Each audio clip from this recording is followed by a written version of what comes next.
Nama saya Muhammad Hafid Anwar Akbar dari kelas Bahasa Indonesia 048 dengan NIM terakhir 145. Di sini saya mau menjelaskan dan mempresentasikan peranan dan prospek pendidikan bahasa Jepang yang ada di Indonesia. Untuk pendahuluan, pendidikan bahasa Jepang di Indonesia itu sudah mengalami peningkatan yang sangat signifikan, terutama selama beberapa dekade terakhir ini.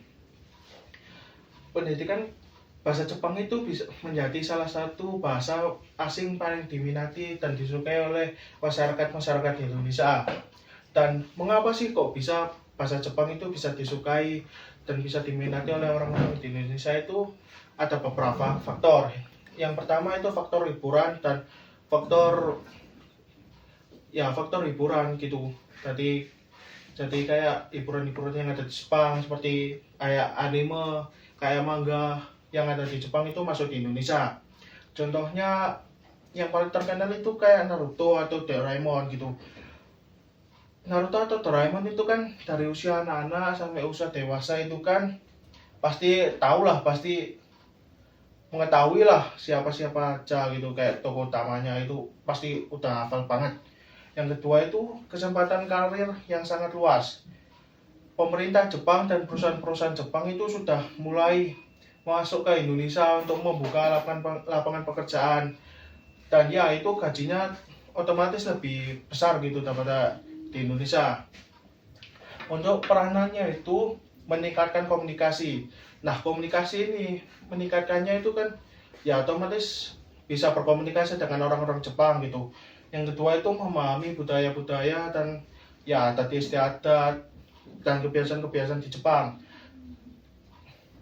Pendidikan bahasa Jepang itu bukan hanya mempelajari bahasa maupun kosakatanya saja, tetapi memahami budaya, kebiasaan, dan adat istiadat di Jepang gitu. Jadi orang-orang di Indonesia ini bisa lebih menghargai dan menghormati orang-orang Jepang dengan kebudayaan-kebudayaannya. Yang ketiga itu kesempatan karirnya sangat luas, seperti ya pendidikan. Kan bahasa Jepang di Indonesia ini kan semakin diminati, otomatis pendidikan bahasa Jepang itu sangat diperlukan. Nah, guru-guru yang bisa mengajari bahasa Jepang itu banyak dicari sekarang. Yang kedua itu sebagai di industri pariwisata. Nah, di sektor pariwisata ini kan Indonesia itu kan terkenal dengan alamnya yang indah atau orang-orangnya yang ramah. Nah, itu bisa memancing orang-orang Jepang untuk ke Indonesia. Nah, orang-orang di Indonesia itu bisa mendapatkan pekerjaan kayak tour guide atau penerjemah. Nah, itu bisa menjadi kesempatan karir yang baru di Indonesia. Dan untuk prospeknya itu satu, permintaan pasar yang besar gitu. Banyak perusahaan-perusahaan Jepang itu masuk ke Indonesia. Nah, itu butuh yang namanya orang-orang dengan kemampuan bahasa Indonesia, kemampuan bahasa Jepang yang bisa, kemampuan orang-orang Indonesia yang bisa berbahasa Jepang. Nah, gitu. Jadi ya orang-orang dengan bahasa Jepang itu lebih diminati dan lebih dihargai itu. Yang kedua itu kerjasama internasional. Nah, kerjasama internasional ini antara Indonesia dan Jepang.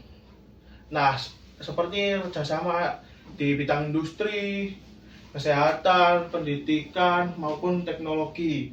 Banyak orang-orang Indonesia itu yang dikirim ke Jepang untuk belajar, untuk bekerja sama di Jepang gitu.